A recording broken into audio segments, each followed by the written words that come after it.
Mi nombre es Martín Vigiano, yo soy enólogo y periodista y acá estamos en Las Violetas, en Canelones, en el viñedo llamado La Martineta, propiedad del viticultor Fernando Scalabrini y su familia.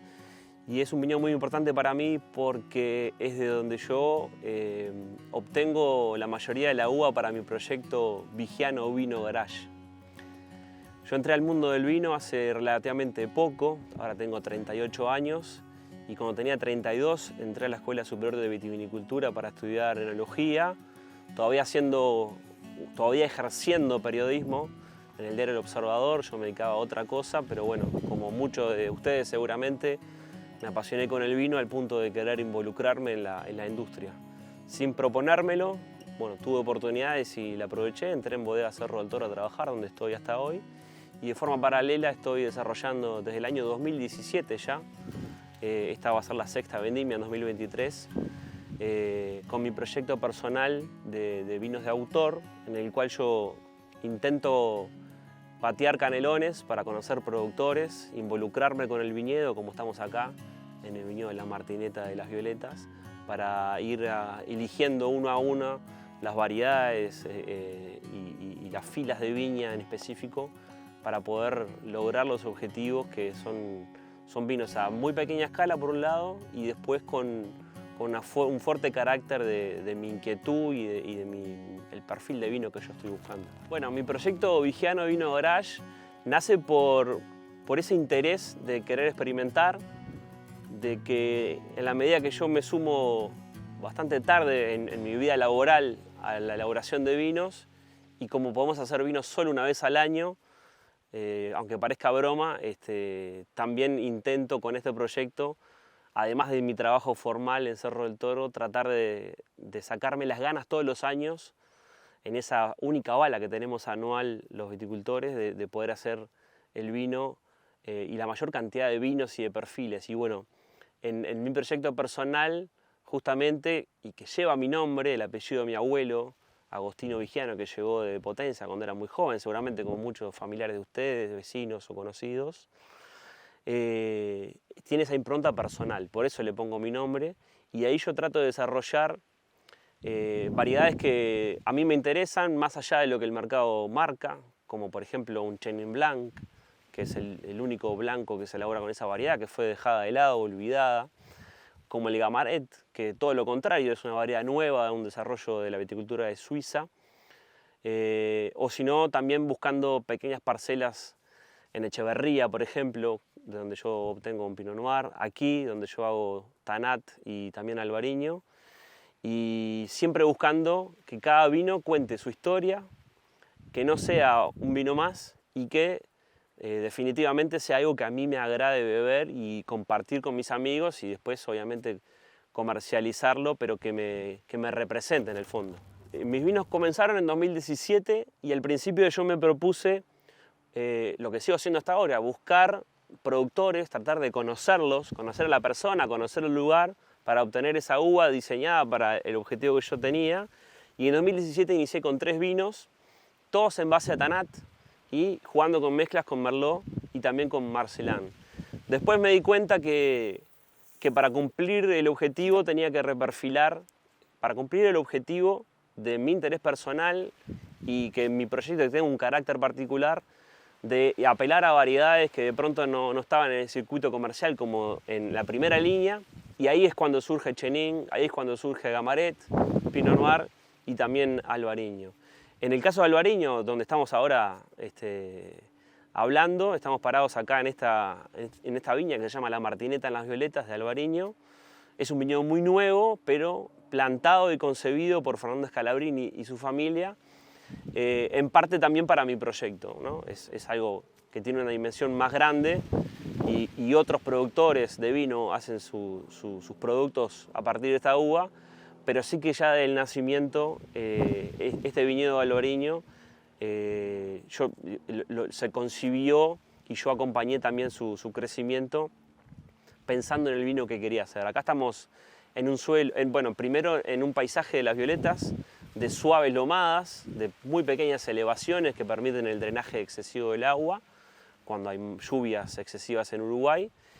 El tipo de suelo es arcilloso calcáreo, que eso genera un estrés moderado a la planta que le exige o le obliga a concentrar más sabores y aromas en la uva, y yo estoy cada vez más convencido que después en el vino genera una sensación de boca muy particular que viene de acá de las violetas. Yo lo que hago con el albariño es, primero y principal, una cosecha temprana. A mí me gusta, o por el contrario, no me gusta esperar mucho la maduración y evitar que se generen sobremaduraciones de fruta, que puede ser un camino válido, pero mi estilo o el objetivo de mi vino se basa en una cosecha temprana, donde la acidez no se negocia o, de hecho, de otra forma, es la columna vertebral. El aroma primario, después para buscar un vino equilibrado, pero donde se marque la fruta fresca, y en el caso del albariño, todo lo cítrico y el lado mineral, no lo tropical, no lo sobremaduro. Para eso yo, además de cosechar temprano, después hago una maceración breve de algunas horas en bodega, en frío, el contacto de cáscaras con jugo,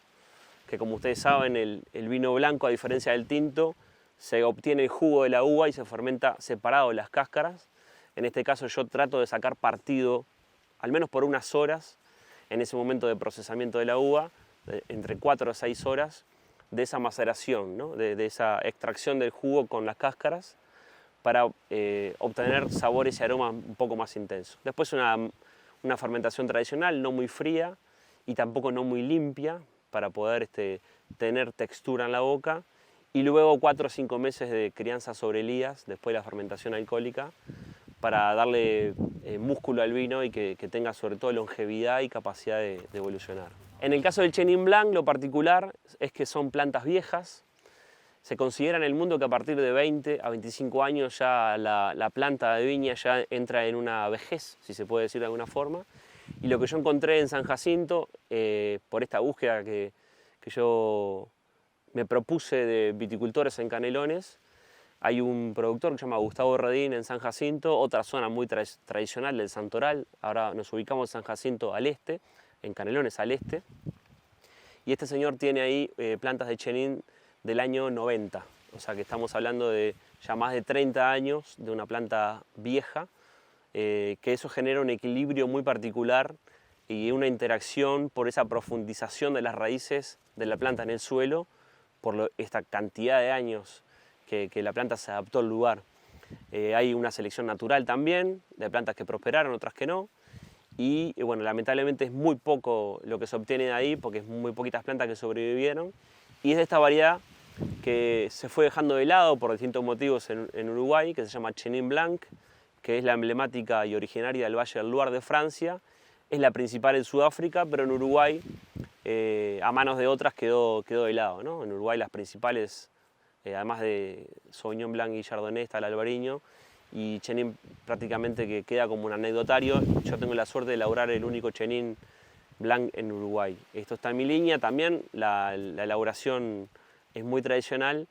y siempre tratando de respetar la cosecha temprana, y eso me permite de hecho tener un vino muy fresco que está incluso por debajo de los 12 grados, que lo hace muy agradable de beber. Después en Tanat, lo distinto o mi marca o el sello que yo intento buscarle, además de elegir este viñedo en Las Violetas, en La Martineta, es también cosechar temprano para no ir hacia un sitio de sobremaduración y que eso después me dé un perfil que yo no me siento cómodo,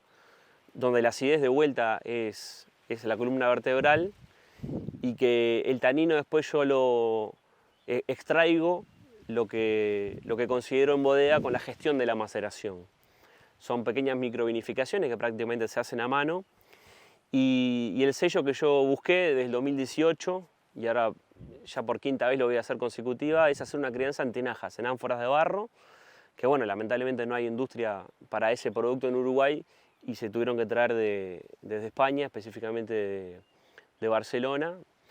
Y bueno, lo que se busca ahí es una microoxigenación, una crianza del Tanat, que la necesita en general, la variedad con toda esa potencia tánica y de estructura, y tan fantástica y que tanto nos encanta, pero que necesariamente necesita una crianza. No tiene por qué ser en roble, puede ser en cemento o en cualquier otro recipiente que tenga porosidad, y mi elección en este caso para darle una impronta personal fue en ánforas de barro o en tinajas. En el caso de mi vino Gamaret, también es de las violetas, yo lo llamo tinto de arcilla y cal porque es el tipo de suelo donde nace. Gamaret es una variedad muy nueva en Uruguay, hace pocos años que está en producción. Hay varios productores que la producen, la están plantando. Fue elegida porque es muy resistente a enfermedades, es algo que en viticultura ahora se está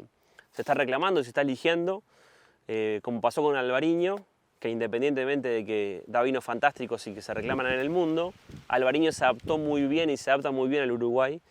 y Gamaret entra en esa gama de variedades que ahora en la viticultura en Uruguay está tratando de elegir dentro de lo que agrada variedades que se adaptan al clima, sobre todo del Uruguay, de esta humedad y el régimen de lluvias muy alto. Entonces Gamaret es un cruzamiento genético a partir de Gamay, de la Gamay ultra famosa en Francia, y de otra alemana, Reichsteiner, que es blanca. De ahí se hizo un cruzamiento genético en Suiza, es una de las variedades principales, de hecho, en la viticultura de Suiza, junto con Pinot Noir, y mi inquietud en ese caso es hacer un vino muy delicado, muy elegante, muy fluido, que recuerda al Pinot Noir, porque genéticamente tiene muchas cosas del Pinot Noir, y eso es lo que ustedes van a ver cuando puedan experimentar el vino. Un vino que incluso se puede tomar un poco fresco, como el Pinot Noir, que uno se puede terminar la botella, que es, si se quiere, una opción entre los blancos y algunos tintos frutados, encaja en el medio, que puede acompañar diversidad de platos, que uno lo puede incluso beber como aperitivo sin la necesidad de comida, por su tanino muy delicado, pero sí que tiene su personalidad y sus cosas para decir dentro de ese estilo de elegancia y delicadeza. Mi Pinot Noir es de Echevarría, Canelones, es una zona muy cerquita de Las Violetas, al sur de la ciudad de Canelones. Es de un viñedo que se conoce como El Ovidal, plantado hace 15 años. Y bueno, allí el Pinot logra un equilibrio sobre una loma de arcilla y cal muy interesante. En una cosecha temprana se puede obtener una fruta muy roja, muy crujiente. En la elaboración, mi opción acá es hacer racimo entero 100%. Eso quiere decir que no uso despalilladora ni moledora, sino que directamente, una vez cosechada la uva en cajones de 15 kilos, se vuelca en la pileta donde va a fermentar el vino, y ahí yo me meto en la pileta a pisarlo personalmente para para estrujar la uva, pero que mantenga el escobajo, ¿no? el esqueleto vegetal de la uva, y que se dé una maceración un poco más integrada, incluso hasta una maceración carbónica parcial. Eso le aporta también tanino de vegetal del racimo y una estructura que a veces lo necesita el Pinot Noir para cumplir el objetivo que yo me planteo. Por eso se llama tinto de pies descalzos. Lleva una crianza en barrica, es uno de mis poquísimos vinos que tiene crianza en barrica. Barricas muy usadas simplemente para estabilizar y para hacer una crianza durante unos 6 meses más o menos. Otra cosa a destacar es que la maloláctica, la fermentación maloláctica, ese proceso después de la alcohólica que unas bacterias que se llaman bacterias lácticas consumen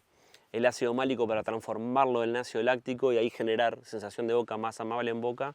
Yo lo que hago es hacer un trabajo para que las bacterias lácticas no hagan esa transformación de ácidos, entonces el vino mantiene una columna vertebral de acidez que a mí me parece más adecuado para ese perfil de vino. Bueno, a futuro, mi proyecto está a esta escala. Yo envaso aproximadamente 5.000 botellas por año. Eso es una escala muy pequeña para Uruguay, pero por ahora es la escala que a mí me permite tenerlo a mi mano, digamos. Todo el proceso de seleccionar la uva, de hacer el vino, tomar todas las decisiones, de embotellarlo, de etiquetarlo, de entregarlo, todo lo puedo hacer con el tiempo que tengo, que puedo dedicarle, y con esta escala que tiene su parte agradable, porque el consumidor de pronto puede acceder a cosas exclusivas, que son pequeñas partidas, pero sí que tengo en un futuro la ambición de poder crecer, pero tampoco crecer por crecer, sino consolidar y profundizar un poco todo lo que les conté.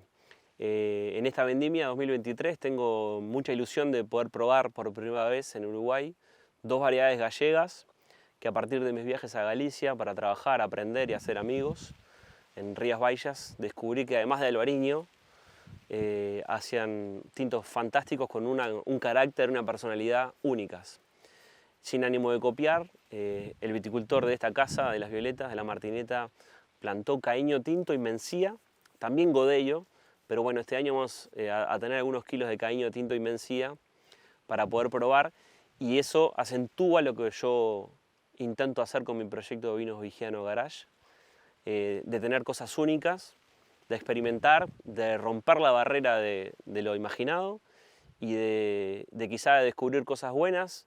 quizá no, pero en el futuro mi ambición es poder exportar al mundo, a nichos de mercado.